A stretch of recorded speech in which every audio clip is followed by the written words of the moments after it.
ఆయన ఎప్పుడు వస్తాడో తెలియదు కనుక సిద్ధపాటు కలిగి ప్రయాణానికి సిద్ధంగా ఉన్నాం. Way to heaven. Praise the Lord. దేవునికి స్తోత్రం. ప్రభునామ పేరట చేరి వచ్చిన మీ అందరికీ ఆదివారపు శుభములు, వందనములు తెలియచేసుకుంటూ, ఈ నెలంతా దేవుడు తన సురక్షితమైన నీడలో మనల్ని కాపాడుకుంటూ భద్రపరుచుకుంటూ వచ్చినందుకు దేవునికి కూడా వందనాలు తెలియచేసుకుందాం. ఫేస్బుక్, యూట్యూబ్ ద్వారా వింటున్న మీ అందరికీ కూడా స్వాగతం. కీర్తనల గ్రంథం 18వ అధ్యాయం. ఈ అధ్యాయం చూసినప్పుడల్లా నాకు బ్రదర్ అన్న డైలాగ్ గుర్తొస్తుంది. Sister, you are very passionate to preach the Psalms of 18 అని మొన్న నాకు టెక్స్ట్ పెట్టారు. Of course I do agree that I'm very passionate to preach Bible. And exclusively after starting preaching this chapter, I got to know that it is really very valuable and cheppi. Because it has so many things. Today, that's what I want to bring out. So many inner things that are really connected to Jesus Christ. అది నేను గత 2 రోజులుగా study చేస్తూ వస్తున్నా. గత వారంలో మనం ఏం ధ్యానం చేసుకున్నామంటే 42, 43 వచనాలు ఒకసారి మనం చదవండి. 18వ అధ్యాయం, the book of Psalms, chapter 19, 18, 42, 43. అప్పుడు గాలికి ఎగురు ధూళి వలె నేను వారిని పొడిగా కొట్టివితిని, వీధుల పెంటను ఒకడు పారబోయినట్లు నేను వారిని పారబోస్తిని. ప్రజలు చేయి కలహములలో పడకుండా నీవు నన్ను విడిపించితివి. నన్ను అన్యజనులకు అధికారిగా చేసితివి. నేను ఎరుగని ప్రజలు నన్ను సేవించెదరు. అసలు ఈ మాట చదువుతున్నప్పుడు నాకు ఒక విభిన్నమైన ఆలోచన. అన్యజనులకు దావీదు అధికారి ఎలా అవుతాడు? He was the king of JUDA, like Israel అనుకుందాం. అప్పుడు ఇంకా ఇశ్రాయేలు రాజ్యం 2గా డివైడ్ అవ్వలేదు కాబట్టి సొలొమోను తర్వాత అది యూదా రాజ్యంగాను ఇశ్రాయేలు రాజ్యంగా డివైడ్ అయింది. But it was a United Kingdom during the time of David. దావీదు కాలంలో అది ఒక్క రాజ్యమే. ఏంటది? ఇశ్రాయేలు రాజ్యం. అప్పుడు ఈయన ఇశ్రాయేలులకు మాత్రమే అధికారి అవుతాడు. కానీ ఇక్కడ అంటున్నాడు, నన్ను అన్యజనులకు అధికారినిగా చేసావంటాడు. How come? ఎట్లా? ఆయన హౌ కెన్ ఈ become a king for Gentiles? అది మనం చూద్దాం. అంతేకాదు, నన్ను ఎరుగని ప్రజలు నన్ను సేవించెదరు. ఇప్పుడు ఒక మాట చెప్తా, ఇవాళ సేవిస్తున్నామా లేదా మనం? Where is king David? If I want to go to chronological dates, అది చాలా డిఫరెంట్ డేస్ అన్నమాట అవన్నీ. ఎక్కడ దావీదు, ఎక్కడ ఇవాళ మనం ధ్యానం చేసుకుంటున్నాం అంటే ఈ మాటలన్నీ ఫుల్ఫిల్ అవుతున్నాయా లేదా? అయితే అక్కడ దావీదుకిని ఇక్కడ మనకి మధ్యలో ఒక వ్యక్తి, ఒక శక్తి ఉంది. అదే ఇవాళ మనం ధ్యానం చేసుకుంటాం. 44 చూడండి. నా మాట విని చెవిని పడగానే వారు నాకు విధేయులగుదురు, అన్యులు నాకు లోబడినట్లు నటించుదురు. ఇక్కడ చెవిన పడగానేనంట విధేయులవుతారట. ఇక్కడ చాలామంది విశ్వాసులకి ఉన్నటువంటి ఇదేంటంటే, ఎట్లా ఇప్పుడు మనం ఆబ్లిగేషన్, ఎలా యేసయ్యని మనం కొనయాడాలి, దేవుణ్ణి మనం ఎలా ఫాలో అవ్వాలి, దేవుడు ఎలా కన్వర్ట్ అవ్వాలి, ఎలా దేవుని గురించి తెలుసుకోవాలి, ఏం చేసి మనం క్రైస్తవులుగా పిలువబడాలి, దీనికి ఏమైనా కాల పరిమితి ఉందా? Is there a probation period? దేవుణ్ణి మనం తెలుసుకుంటానికి ఒక కాల పరిమితి ఉందా? దేవుణ్ణి మనం కనుగొనటానికి కట్టడలు ఏమన్నా ఉన్నాయా, నిబంధనలు? ఇక్కడ అంటాడు, నా మాట చెవిన పడగానే. దానికి కాల పరిమితితో పని లేదు. నువ్వు దేవుని పట్ల విధేయత చూపించటానికి there is no necessary of any period of time. కాల పరిమితితో పని లేదు. దేవునికి విధేయులగటానికి ఒకే ఒకటి కావాలి మనకి, అదేంటంటే ఆయన మాట వినాలి. సో ఇక్కడ విశ్వాసులైనటువంటి వారు ఎవరైనా సరే, నేను దేవుల్లో జీవించటానికి నాకు ఏమి కావాలి? సో విధేయత కావాలి. ఇక్కడ అంటాడు చూడండి, నా మాట చెవిన పడగానే వారు నాకు విధేయులగుదురు. నిజంగా ఈ విధేయత అనేది గతంలో మనం సాత్వికం గురించి ఎక్కువ చెప్పుకున్నాం.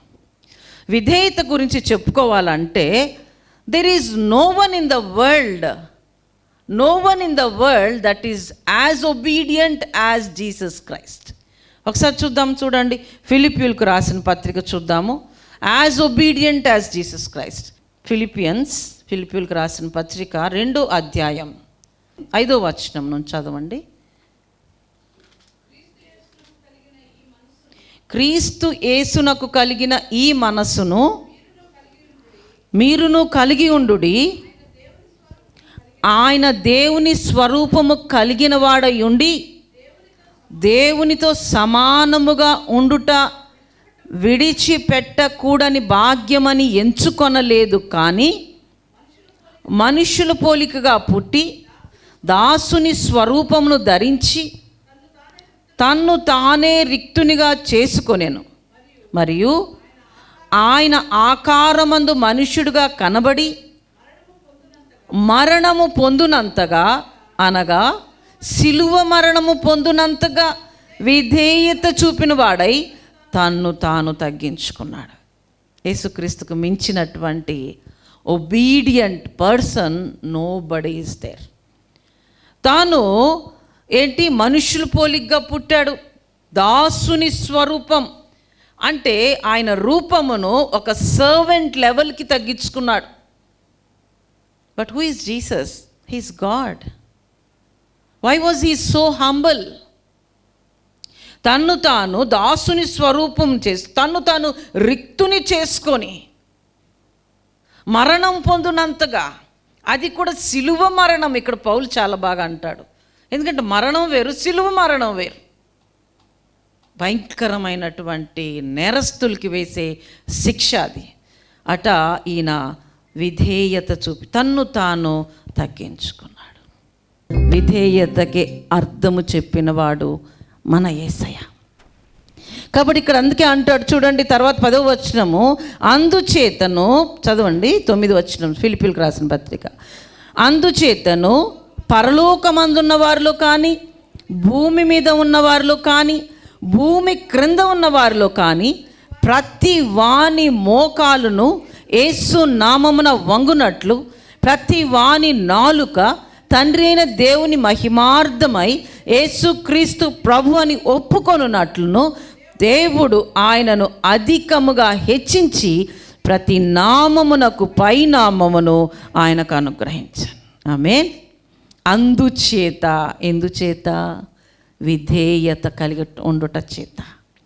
యేసుక్రీస్తుకు కలిగిన ఈ మనస్సును పౌలు అంటాడు చాట, యేసుక్రీస్తుకు కలిగిన ఈ మనస్సు మీరు కలగండి. ఏంటి ఆ మనసు అంటే? తనను తాను రిక్తుని చేసుకొని సిలువ మరణము పొందినంతగా విధేయత చూపించాడు యేసయ్య. ఇవాళ you want to become a believer, you want to become a true Christian. ఇక్కడ దావీదు అంటాడు, మాట చెవిన పడగానే. కీర్తనల గ్రంథం 18వ అధ్యాయం 44వ వచనం ధ్యానం చేసుకుంటున్నాం. నా మాట చెవిన పడగానే వారు నాకు విధేయులగునట్లు, అన్యులు నాకు లోబడినట్లు నటించుదురు. ఇక్కడ ఈ విధేయత మనకు అవసరం. అన్ని సందర్భాల్లో ఒబీడియన్స్ మించినటువంటిది ఆ హంబుల్నెస్ మరొకటి లేదండి. ఉన్నదా ఈ విధేయత? తల్లిదండ్రుల దగ్గర బిడ్డలకి విధేయత ఉందా? పెద్దల దగ్గర పిన్నలకి విధేయత ఉందా? అధికారుల దగ్గర, యజమానుల దగ్గర విధేయత ఉందా? సంఘములో పెద్దవారి దగ్గర పిన్నలు విధేయత చూపిస్తున్నారా? లేకపోతే వాళ్ళ ముందు ప్రైజ్ ది లార్డ్ అని చెప్పి పక్కకి వెళ్ళి వాళ్ళ గురించి కామెంట్స్ మాట్లాడుకుంటున్నారా? చాలా చూస్తాం సంఘాల్లో కూడా. పాడినంతసేపు చప్పట్లు కొడతారు, పాడతారు, పక్కకి వెళ్ళి పెద్ద పాడారులే అంటారు. విధేయత ఉందా? జాగ్రత్త. యేసుక్రీస్తు ప్రభువారు అంతగా విధేయుడై అన్ని జనులు, the foreigners will submit to me. ఒకసారి 144 కీర్తన చూద్దాం చూడండి. 144 సామ్స్. పైనుండి నీ చెయ్యి చాచి నన్ను తప్పింపుము, మహాజలములలో నుండి అన్యుల చేతిలో నుండి నన్ను విడిపించము. ఇక్కడ దావీదు ఈ మాట ఎందుకు అంటాడంటే, he was been surrounded by all the Gentile kingdoms. తన చుట్టూ ఉన్నటువంటి ఆ రాజ్యాలన్నీ, ఫిలిస్తీయుల రాజ్యం, అమోరియుల రాజ్యం, మోయాబీయుల రాజ్యం, ఈ రాజ్యంలో చుట్టూ తను మధ్యలో ఉంటున్నాడు. So all the neighbouring all the neighbouring nations, అయితే దేవుడు వారి మధ్యలో ఘనతకెక్కిన వ్యక్తిగా దావీదుని నిలబెట్టుకున్నాడు. నీ చుట్టూ ఇవాళ 100 ఉండొచ్చు, 100 వలయాలు ఉండొచ్చు, 100 చిక్కులు ఉండొచ్చు, 100 కష్టములు ఉండొచ్చు, భరించలేనటువంటి వేదన ఉండొచ్చు. కానీ ఇక్కడ దావీదు అంటాడు, అన్యులు నిస్త్రణ గలవారై వణుకుచు తమ దుర్గములు విడుచుదురు. నా చుట్టూ ఎన్ని ఉన్నా ప్రభువా, అవంతట అవి నా నుంచి పారిపోవాల్సిందే, నన్ను విడిచిపోవాల్సిందే. సో ఇక్కడ కూడా మనం ఏం చూస్తామంటే, David he honours God and he give praises for the great things that God has done to him in his life. దావీదు పట్ల దేవుడు చేసిన గొప్ప కార్యములను బట్టి, అయ్యా ఇంతమంది అన్యజనుల మధ్యలో, ఇంత అథారిటీ ఉన్న ప్రజల మధ్యలో, ఇంత పరిపాలన ఉన్న ప్రజల మధ్యలో, వీళ్ళందరి మధ్యలో నీకు నేను నివాళులు ఇస్తున్నా, ప్రాంతీయ శక్తిగా నన్ను నిలబెట్టుకున్నావు ప్రభా. What can I do for you lord? నేను ఏం చేయగలను తండ్రి? నీకు నేను కృతజ్ఞతలు మాత్రమే నేను చెప్పగలను. సో ఇక్కడ ఏమంటున్నాడంటే, he is truly pricing God for the deliverance he gave from the violent situations. భయంకరమైన పరిస్థితుల్లో నుంచి దేవుడిచ్చినటువంటి విడుదలను బట్టి ఇవాళ ఏ భయంకరమైన పరిస్థితులు గుండా మీరు వెళ్తున్నారు దేవుని బిడ్డలారా? ఇవాళ ఇక్కడ కూర్చున్నా మీరు మీకేమీ ఉండకపోవచ్చేమో, ఉండొచ్చేమో, అందరికీ ఉండొచ్చు, ఉండకపోవచ్చు, కానీ ఉంటాయనే చెప్తా నేనైతే. Something or the other. Nobody is in peace as on today. The world is not in peace. The countries are not in peace. ఎక్కడ చూసిన మారణ హోమం, మరణ కాండం. What is happening in the world right now? Nobody is in peace. కానీ దావీదు ఇక్కడ అంటాడు, అయ్యా ఇటువంటి పరిస్థితులు గుండా నన్ను విమోచించినందుకు నీకు నేను కృతజ్ఞతాస్తుతులు చెల్లిస్తాను. చూడండి 46లో అంటాడు, చూడండి, యెహోవా జీవము గలవాడు, నా ఆశ్రయ దుర్గమైన వాడు, స్తోత్రార్హుడు, నా రక్షణకర్తైన దేవుడు బహుగా స్తుతి నొందునుగాక. Are you praising God? దేవుడు మనల్ని సజీవులుగా, ఏంటండి, సజీవులు ఆయన్ని స్తుతించాలి. మరి సజీవులుగా మనల్ని ఉంచోబెట్టుకున్నాడు. మొన్న రాత్రి ఒక్కదాన్నే ఉన్న ఇంట్లో, మా సార్ లేరు, బాబోళ్ళు ఇద్దరు కూడా లేరు. ఏదో ఒక వీడియో వచ్చింది, ఎవరో నాకు గ్రూప్స్లో పంపారు. ఆల్మోస్ట్ 30 గ్రూప్స్లో ఉన్నా నేను, ఆల్ క్రిస్టియన్ గ్రూప్స్. 30 గ్రూప్స్ అన్నీ కూడా నా క్రిస్టియన్ గ్రూప్సే. I'm not in any other group except biblical గ్రూప్స్లో ఉన్నాను. ఆ వీడియో చూస్తూ బోరును ఏడుస్తా కూర్చున్నా. ఈయన ఉంటే ఎన్నో సందర్భాలు అలాంటివి చూసి ఏడుస్తున్న కొద్ది ఓదారుస్తారు. ఎందుకు అట్లా ఏడుస్తారు చిన్నపిల్లలాగా అంటారు. I was crying. ఏంటండి, ఒక క్రిస్టియన్స్ని పట్టుకొని భయంకరంగా చంపుతున్నారు. అది చూసి భరించలేకపోయా. ఒక అతన్ని అయితే చెయ్యి తీసుకొని ఇక్కడ చెక్క మీద పెట్టి ఇక్కడ కట్ చేసేసారు హ్యాండ్ని. అతను ఏమీ మాట్లాడటలా. అసలు దుఃఖం రాలేదో, బాధ లేదో, ఇక్కడ పెయిన్ రాలేదో. మనకు చిన్న సూది గుచ్చుకుంటేనే వెళ్ళాడిపోతాం. ఆ నరికినటువంటి ఆ చేతిని తీసుకెళ్ళి వేడి నీళ్ళల్లో పెట్టారు. ఆ రెడ్ బ్లడ్ క్లాట్ అయిపోయి బ్లాకిష్ కలర్కి అయిపోయింది. That's the way they are treating people there, mostly the Christians. ఆ తర్వాత అతని చైన్ అలా బయటికి తీసి క్లాట్ అయినటువంటి బ్లడ్ ఆ పీసెస్ని ఇట్లా పీకేసి లాగేసేసి వదిలేశారు అతన్ని. అది చూస్తూ చూస్తూ ఎన్ని అవర్స్ ఏడ్చానో నాకు తెలీదండి. ఆఫీస్కి వెళ్తే నా ముఖం చూసి, మేడం ఏమైంది, ఏంటి మీ ఫేస్ అలా ఉందని అడుగుతున్నారు నా staff. I wept so much. తర్వాత కూడా ఏడుస్తాను, అది గుర్తొచ్చినప్పుడల్లా ఏడుస్తాను. దేవా, ఇలాంటి పరిస్థితుల్లో మా దేశం లేనందుకు నీకు స్తోత్రం. ఇలాంటి పరిస్థితులు గుండా మేము ఇంకా వెళ్ళట్లా, నీకు స్తోత్రం. అందుకే దావీదు అంటాడు, యెహోవా జీవము గలవాడు, నా ఆశ్రయదుర్గమైన వాడు స్తోత్రార్హుడు, నా రక్షణకర్త అయిన దేవుడు బహుగా స్తుతి నందునుగాక. మనం అనుకోవచ్చు, కానీ do you know in what days we are? అన్నీ బాగున్నాయి, పని చేసుకుంటున్నాం, జీతం వస్తుంది, హ్యాపీగా పడుకుంటున్నాం. But what is happening right now surrounding nations?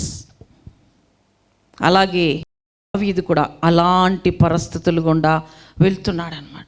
వెళ్తూ ఇక్కడ అదే అంటాడు చూడండి, తర్వాత కిందకు వచ్చినప్పుడు, ఆయన నా నిమిత్తం ప్రతిదండన చేయు దేవుడు, జనములను నాకు లోపరచువాడు ఆయనే, ఆయన నా శత్రువుల చేతిలో నన్ను విడిపించును, నా మీదికి లేచువారి కంటే ఎత్తుగా నీవు నన్ను హెచ్చించదవు. ఇక్కడ దావీదు ఈ అన్యుల గురించి అన్య జనుములలో నీవు నన్ను నిలబెడతావు. ఒకసారి మనం యేసుక్రీస్తు కాలానికి వెళ్దాం. Who is Jesus Christ? E versus అన్ని ప్రాఫెసీస్ అండి, ఇవన్నీ కూడా prophecies. Who is Jesus Christ? యెషయా మొద్దు నుండి చిగురు పుట్టును. యెషయా ఎవరు? దావీదు యొక్క తండ్రి. దావీదు నుంచి, దావీదు వంశములో నేడు మీకు రక్షకుడు పుట్టి ఉన్నాడు. So who is Jesus? యేసయ్యకి పితరులు ఎవరు? దావీదు అంటే. అందుకే ఇక్కడ అంటాడు, నా మాట చెవును పడగానే వారు నాకు విధేయులగినట్లు అన్యులు నాకు లోబడాలి.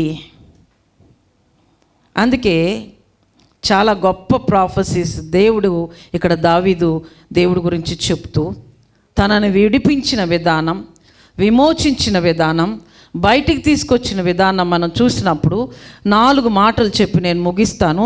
ఇక్కడ పౌలు అందుకే రోమీయులకు రాసిన పత్రిక ఒకసారి చూద్దాం. చివరిగా రోమీయులకు రాసిన పత్రిక, పాత నిబంధనలో కొన్ని ప్రవచనాలు అక్కడ ఈ పౌలు ప్రస్తావించడాన్ని మనం చూస్తాం. మనం బైబిల్ స్టడీ చేస్తున్నాం కాబట్టి కొద్దిగా డెప్త్గా చూసుకోవటం అవసరం. 15వ అధ్యాయం 8వ వచనం నుండి చూద్దాం. చూడండి, Romans 15:8 words. నేను చెప్పున్నదేమనగా, పితరులకు చేయబడిన వాగ్దాన విషయములో చాలండి, పితరులకు చేసిన వాగ్దానములు, దేవుడు అబ్రాముకి లేకపోతే దావీదుకి చేసిన వాగ్దానముల విషయములో చదవండి. అన్యజనులు ఆయన కనికరమును గూర్చి దేవుని మహిమపరచుటకును క్రీస్తు సున్నతి గల వారికి పరిచారకుడు ఆయను. అందు విషయమై చదవండి, ఈ హేతువు చేత అన్యజనులలో నేను నిన్ను స్తుతింతును, నీ నామ సంకీర్తనము చేయుదని వ్రాయబడి ఉన్నది. అంటే పౌలు ఇక్కడ 4 ప్రాఫెసీస్ చెప్తాడు. ఓల్డ్ టెస్టమెంట్ ప్రాఫెసీస్ రోమన్స్లో రాస్తున్నాడు పౌలు. But where are they quoted in Old Testament? ఎక్కడ ఈ ప్రవచనాలు ఉన్నాయని చూస్తే మీరు ఇంటికి వెళ్ళి చదువుకోండి, పెన్ ఉంటే రాసుకోండి. సమూయేలు రాసిన 2వ గ్రంథం 22వ అధ్యాయం 51వ వచనంలో ఈ ప్రవచనం చూస్తాం. పౌలు రాస్తున్నాడు ఇక్కడ, కానీ పితరుల విషయములో అక్కడ రాయబడి ఉన్నట్లు. అలాగే 4 ప్రాఫెసీస్ ఉన్నాయి, వచ్చే వారం ధ్యానం చేసుకుందాం. అంటే దేవుడు దావీదు ఇక్కడ ఎంత స్ట్రాంగ్గా చెప్తున్నాడంటే, God has delivered me from violent situations. ముఖ్యంగా సౌలు యొక్క చేతిలో నుండి God is going to deliver you all from such violent situations, whatever they may be. A పరిస్థితులైనా He is going to deliver us from all such violent situations. You may be undergoing so much of pressures, so many things to handle, so many things that you can't decide sometimes, so many things that you get stressed a lot. But let me tell you this morning that He is going to handle everything, and He is going, దేవుడు తప్పకుండా ఈ పరిస్థితి సౌలు చేతిలో నుండి రక్షించిన ఆ దేవుడు దావీదుని, అన్య రాజుల చేతిలో నుంచి రక్షించిన దేవుడు దావీదుని, అన్య ప్రజల చేతిలో నుండి రక్షించిన దేవుడు దావీదుని ఉదయకాలంలో మనల్ని కూడా రక్షించబోతున్నాడు. కాబట్టి ఉదయకాలం let us submit to him. విధేయత చూపిద్దాం, ఆయన మాటలకి లోబడదాం. యేసుక్రీస్తు ఎంత విధేయత అయితే చూపించాడో, శిలువ మరణం పొందినంతగా రిక్తుని చేసుకొని తన్ను తాను తగ్గించుకొని తండ్రికి విధేయుడయ్యాడో, అవుదామా ఈ ఉదయకాలంలో ఆ దేవుడికి మనము కూడా విధేయులుగా. Let us come to him. ఆయన సాంక్చురీలో కూర్చున్నాం. His Holy Spirit is surrounded with us. Let us open up our hearts and just reveal every, Lord, I'm undergoing lots of violent situations. Everything is possible to you, Lord. నా హృదయ వాంఛ తీర్చగలిగిన దేవుడవు, నా హృదయ రహస్యంలో ఎరిగిన దేవుడవు. నీకు అసాధ్యమైనది ఏది లేదు, నేను నమ్ముకున్న నాకు కూడా అసాధ్యమైనది ఏది లేదు. All things are possible to God. బైబిల్లో రాయబడి ఉంటుంది, all things are possible to you. ఆమేన్. ప్రార్థన. పరిశుద్ధుడా, ప్రేమ కలిగిన జీవం కలిగిన యేసయ్యా నీకు స్తోత్రాలు. ఉదయకాల సమయంలో ప్రార్థిస్తున్నాం, ఈ మాట చెవున పడగానే మేము విధేయత చూపించాలి. ఈ రోజున మేము ఎన్నో మాటలు వింటున్నాం, ఎవ్రీ సండే వింటున్నాం, ఎవ్రీ డే ఎన్నో విధాలుగా వింటున్నాం, ఎంతో చదువుకుంటున్నాం వాక్యాన్ని. ఆ మాటలు మా హృదయంలో పడిన వెంటనే మీకు విధేయులవునట్లుగా మమ్మల్ని మేము అంతగా ప్రభువా యేసయ్య తగ్గించుకున్నంతగా ఇంకా ఎక్కువగా మేము తగ్గించుకొని ప్రభువా నీ బిడ్డలుగా ప్రతి సమస్య నుంచి మేము విమోచించబడినట్లు సహాయం చేయండి. ఈ వాక్యం విన్న నీ ప్రియ బిడ్డలు లైవ్ ద్వారా చూస్తున్నారు, యూట్యూబ్లో చూస్తున్నారు, ఇక్కడ కూర్చున్న సంఘంలో ఉన్న ప్రతి కుటుంబం, ప్రతి బిడ్డ విన్న ప్రతి ఒక్కరిని నీ ఏడంతల ఆత్మ నింపండి. ఇక్కడ నుంచి వెళ్ళేటప్పుడు ఒక గొప్ప ప్రవచనముతో ఇక్కడ నుంచి మా గృహములకు వెళ్ళినట్లు సహాయం చేయమని, ఆరాధన ఆది అంతం మీరు అయ్యుండి నడిపించమని యేసు నామములో అడిగి వేడుకుంటున్నాను తండ్రి. ఆమేన్.